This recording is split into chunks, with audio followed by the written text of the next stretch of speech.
опасения есть большие в отношении иранской ядерной программы. И здесь, понимаете, дело в чем, что любая страна, которая начинает разрабатывать ядерную программу, в той или иной степени оказывается в положении, эта программа двойного назначения. То есть поймать определенный момент, когда эта программа переходит из мирного в военное, довольно сложно. То есть поймать-то можно этот момент, но он уже будет упущен. То есть до оружия останется уже совсем мало-мало времени. Но есть в отношении Ирана определенные косвенные данные, которые свидетельствуют, что не все в порядке с иранской ядерной программой. Во-первых, начнем с самого начала. В течение 18 лет Иран подписал договор о нераспространении ядерного оружия и член МАГАТЭ, тайно проводил разработки вот этой программы непосредственно.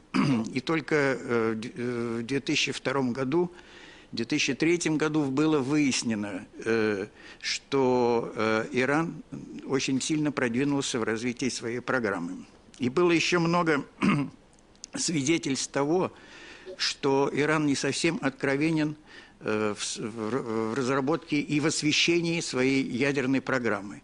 Ведь совершенно недаром, начиная с 2006 года, Совет Безопасности ООН принял 6 резолюций, ну, будем говорить так, против Ирана, 4 из которых содержали в себя санкционные акции. Если бы иранская программа была белая и пушистая, то я не думаю, чтобы Россия и Китай поддержали бы эти резолюции. Поэтому не все так просто в иранской ядерной программе. По моему мнению, Иран сейчас занимается тем, что создает промышленную инфраструктуру для обогащения урана, для создания возможностей в будущем создать ядерное оружие. Я не говорю о том, что Иран обязательно создаст изделие, но он подойдет к такому моменту, когда до его создания останется буквально несколько месяцев. И многие сейчас спорят насчет того, принято политическое решение о создании ядерного оружия в Иране или нет. Я думаю, что не принято, потому что не создана эта база, не создана эта инфраструктура, которая в будущем позволит, когда это решение будет принято, вот создать ядерное оружие. Поэтому, мне кажется, опасения мирового сообщества в отношении иранской программы есть. Мы еще не пришли к заключению, хочет Иран или нет иметь ядерное оружие, но есть все, что указывает на то, что Иран хочет быть в состоянии произвести ядерное оружие и хочет быть ядерной державой. Посмотрите на то, что происходит последние 15 лет в Иране. Вопросы действительно серьезные встают. И, конечно, МАГАТЭ имеет данные, что в Иране уже где-то 5000 килограмм урана обогащено, что вполне достаточно было бы для производства 3-4 единиц оружия ядерного. Поэтому они показали, что они могут обогащать уран. Но вопрос вот в чем. Развитие такой инфраструктуры – это дорого. И учитывая, что сейчас в Иране есть только один ядерный реактор, плюс есть долгосрочное соглашение между Ираном и Россией, а Россия по договору должна поставлять топливо для реактора, то и встает вопрос, а зачем же Ирану лишние мощности для обогащения урана? При этом мы видим, что мир узнал в 2003 году об обогащении Ирана. Это не потому, что они сами рассказали о том, что у них есть установка по обогащению. Мы это узнали из других источников. Пару лет назад мы узнали о центрифуге в Акуаме. Опять-таки, иранцы не сами об этом рассказали. Мы это узнали. То есть мы видим, что постоянно у них идут попытки скрывать эту информацию от МАГАТЭ и международного сообщества. Поэтому, естественно, возникают и вопросы, и сомнения. Сомнения у людей, живущих за пределами Ирана, о том, каковы же все-таки истинные цели программы обогащения урана. Я считаю, что после того, когда Али Хаминей, духовный лидер Исламской Республики Иран, одержал убедительную победу в ходе парламентских выборов, по-видимому, он мог бы на себя взять инициативу и предложить приостановку процесса до обогащения урана до 20%. Почему он может это сделать? В настоящее время Иран накопил достаточное количество обогащенного до 20% урана, но это не менее 110 килограммов, чтобы из этого урана сделать ядерное топливо для Тегеранского исследовательского реактора. Хочу напомнить, что приблизительно такое количество поставила Аргентина, когда провела замену активной зоны этого реактора. Получается, что если Иран приостановил бы процесс до обогащения, то есть обогащение с 3,5% до почти 20%, это было бы хорошим шагом для того, чтобы чтобы другие участники переговоров пошли на какие-то уступки в отношении Ирана. И здесь я хотел бы напомнить тот план, который был предложен министром Сергеем Лавровым, который, по сути, является реализацией того, что в свое время достаточно удачно реализовалось в отношении Северной Кореи. Это действие в обмен на действие. Если Исламская Республика Иран идет на приостановку процесса до обогащения, то, наверное, Европа могла бы предпринять какие-то свои санкции, которые против Ирана уже введены. Это если говорить о перспективах. Поэтому сейчас, я считаю, все-таки мяч находится на стороне Исламской Республики Иран. И есть условия для того, чтобы обеспечить определенное продвижение переговорного процесса. Что в настоящее время создает основную проблему в отношении иранской ядерной программы? То, что на самом деле прямых улик, что Исламская Республика Иран создает атомную бомбу, нет. Да, можно говорить о различного рода фактах. Ну, например, о том, что, возможно, в Парчине проводили испытания нейтронного детонатора, то есть инициатора для ядерного оружия. Однако это не доказано. Можно говорить о том, что на том компьютере, который передал перебежчик, было показано, что Иран занимался проблемой разработки головной части для ракеты «Шихаб-3».